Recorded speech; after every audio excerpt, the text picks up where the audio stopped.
Hi, it's Wasabi. Welcome back to the channel.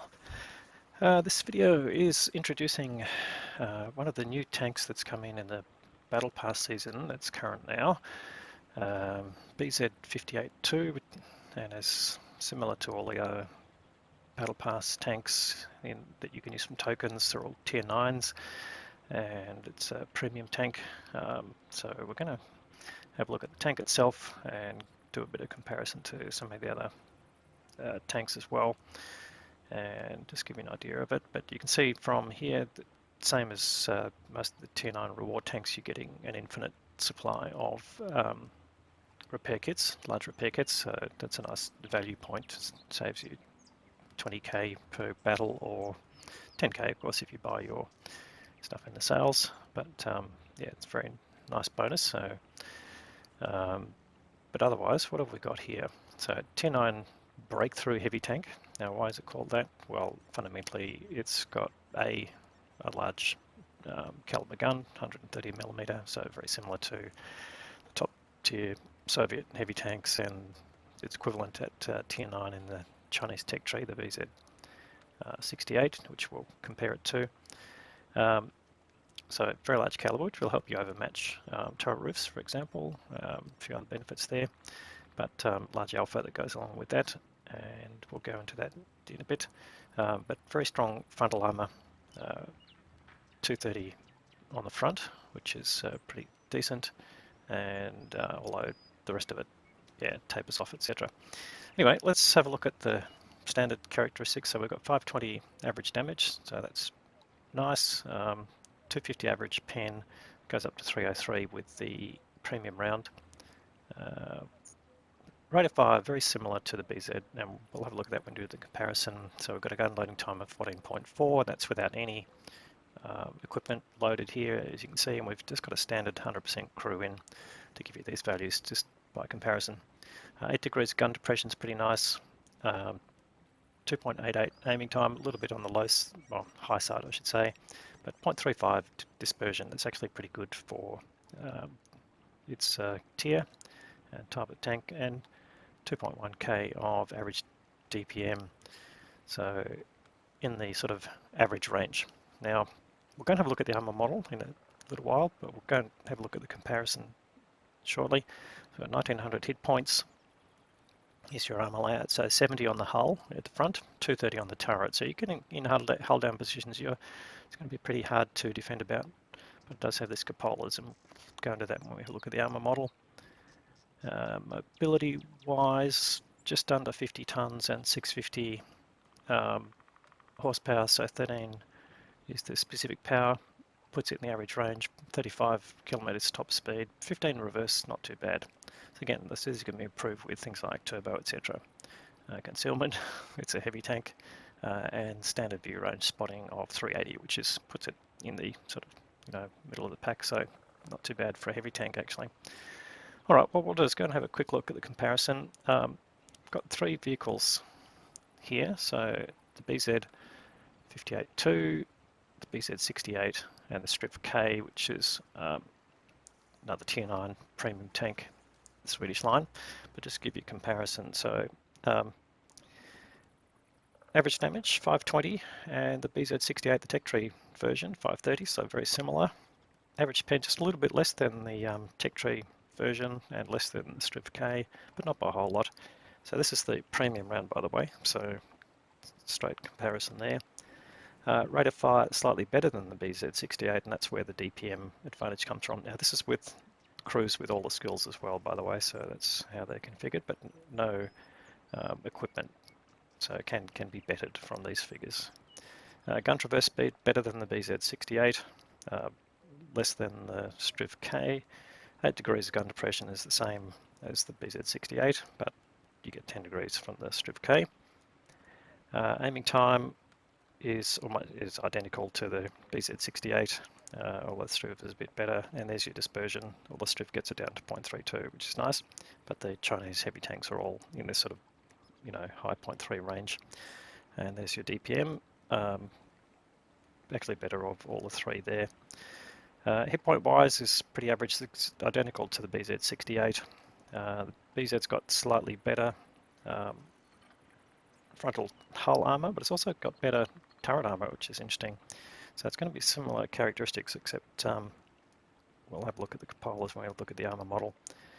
What else can we see here? So mobility-wise, the BZ-58 is heavier, but it's got a more powerful engine, but the less mobility from the specific power. There you go. So the weight basically takes care of that extra power, and so it's got a higher top speed. Of course, this is, I think, one of the rocket versions, so we'll get faster while you're expanding your rockets. Reverse speed 15, again, pretty reasonable. And there you go, that's the top speed of the BZ-58 when the rockets are going, but again, you've got a limited number of charges for that. All right. Don't worry about concealment, although again, it's slightly better than the other two, but it doesn't make much difference there. And there's your view ranges, so getting the same view range with cruise skills as the BZ-68, less than the STRIV-K. All right, so that's a sort of a garage view. Let's go and have a look at the tanks.gg armor model, and then we'll have a look at some other information. It's got the gun pointing down for max and depression. I'll have a look at it from that angle in a second. But you can see the two cupolas on top, easily sniperable from front on, and also with standard ammunition for tier 8s and tier 9s and above. The slope of the mantlet pretty strong there, and there's no real weak spots there on the front. Of course, you can shoot the gun, but there's a couple of minor spots there where it might be possible to get a shot. Upper plate is probably a ricochet, as it's showing there, so it's going to be difficult to penetrate. It looks like a shot trap underneath, but it's not really coming out that way. It's just in the shape of the turret. And then you've got your lower front plate. So playing this tank, you're going to be protecting that. Now, if we get into hull down mode, assuming we can take advantage of the full gun depression, not too bad at covering up the cupola. There's a little bit visible there. And what that's going to do is still going to be sniperable, but obviously not many shots are going to be able to go in just from the amount of exposure. So it's going to be possible to cover it up, but it's really going to come down to the actual location you're in. Can you take advantage of the full gun depression? Because if you can't, maybe the ground slope is not quite right. You're showing enough of your cupola. Both of these cupolas are sniperable. Now I'd say this one on the right, or the left of the tank as you're looking forward, is the easiest one to access. This one here, on the actual tank, you're seeing a machine gun mounted on top here, and so you've got to be very careful. The only bit you can actually penetrate is this part here, but the machine gun mount looks like part of the cupola, so just be careful of what you're aiming at. But I found that's the bit that's easiest to access, particularly front on. But not every position is just like that. But yeah, nonetheless, that's basically going to show you that you can use hull down positions. You're going to be hard to beat if all you're showing is your turret. Of course, the really big guns like the Jagdpanzer E100 will take care of you, but nonetheless you can back off and wave your gun around as well to cover your cupola. That's really going to be the message, I think, for that. But otherwise, caught out in the open, yeah, you're going to be easily penned from the lower front plate and anything side on, basically. Now, side scraping, no side armor here, so it's really going to come down to the angle, and you can bounce a little bit, but then people are going to shoot the upper deck. Really, that's going to be the choice. Again, smaller targets, of course, going to limit the opportunity, but nonetheless, they're going to be able to penetrate the top sides without too much drama. All right, so that's the, and of course, the further you get around, then the turret armor starts to become penetrable. All right, so that's the armor layout. Let's go and have a look at a bit of imagery from training rooms, just to show you what it looks like in a hold down position, and then we'll wrap up. Okay, so we're on the Berlin map to get this hold down position. I've got a STRIV-K opposite there, just in a training room, so it's basically simulating it, so not interfered with. But see the STRIV-K there's got a shot on me. I can shoot down on his turret there, at least the top roof, and 130mm can overmatch, we hope. But in this position, and we'll show you the reverse video while we're talking, that the Striv has got a shot on the cupola. So I've got a shot on him. You can't quite see my gun, but I do have a shot on him. So let's see if he can shoot my cupola. There you go. So he's taken out the optics, but hasn't actually put any damage in. So I'll just try a few more shots from the Striv.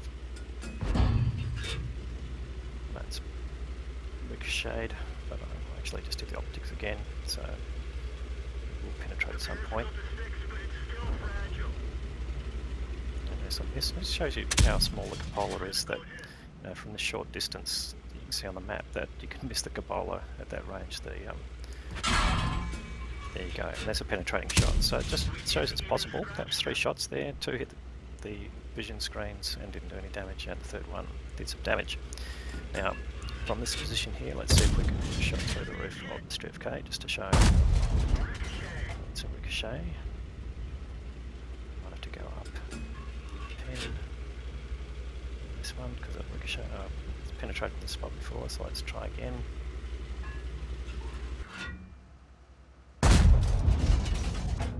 Where that one went. You can see that Striv K not giving us great markers here. And there's that little spot there that's not much of that's gone low. So you see that it's not completely impossible to shoot back, and managed to destroy the Striv from this position before as well. But if I roll back so the Striv can't see me, you can see here this is where the 8 degrees of gun depression comes in, just to show the effect. I can't get my gun anywhere near him. I've got to go this far forward. Okay, at that point I can just get my gun on. At this point I can't, so it's a very fine thing. And at this point here I can shoot back. He's got a very small shot on my cupola, so just try another shot there just to give you an indication. But yeah, that's just going to ricochet off the roof there. Anyway, so short demonstration, but it does indicate that you can play hull down. The cupola's relatively small, but it is snipable, but it'll take quite a few shots to get penetrations. I think that's the summary there. So the more you can wiggle around, move back when you're reloading, and you do have a fairly long reloading time, so I wouldn't be hanging around offering yourself to the enemy. But I think it's a playable tank, and it's definitely not OP in that respect. You can penetrate it, you can do damage, and yeah, it's not invincible. Alright, let's go back to the garage and do a summary. Alright, well, let's just summarise that. So, definitely a hull down tank. They call it a breakthrough tank, but I think you're going to have to protect your hull. It's got a nice gun, reasonable gun handling. But okay, how do you get it? Okay, 24 tokens you're going to need.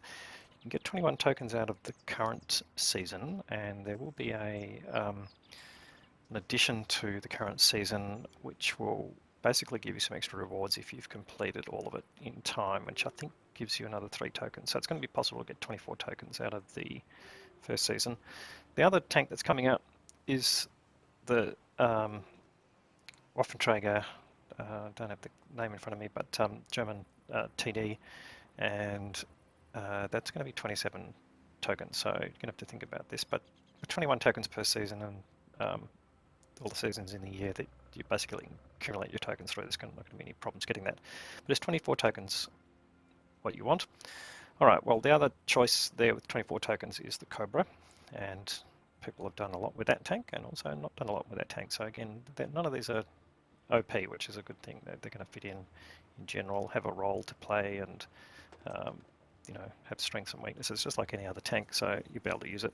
But I'd suggest, yeah, it's worth getting if you're basically going down the Chinese line. If you're doing the Chinese heavies, particularly the BZ line, it doesn't have the rocket power, so you're not going to get that feature and practice with it with this tank, of course, but that's probably not a huge problem. It's overall better performance than the rocket-powered BZs in normal mode, although it doesn't get that extra boost, but you can accommodate for that, I think. And yeah, I'll let you decide whether it's worth 24 tokens, but given that you can earn that through playing the game, then yeah, it's not a money cost anymore, or not directly. So definitely up to you, but I'd suggest, yeah, if you're going down that Chinese heavy line, it's definitely worthwhile.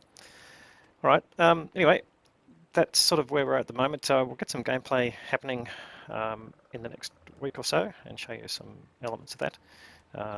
But that's the BZ-58-2 for the moment, and this is coming out at the time that the announcements arrived. So hopefully you'll learn a bit from this, as well as reading the announcement, which will link into the description below. Probably not when this first comes out, but we'll update it as that gets published. Anyway, if you got some value out of this, please give it a thumbs up, and if you haven't subscribed to the channel yet, please consider doing that. They have great content to follow. Thanks very much for watching.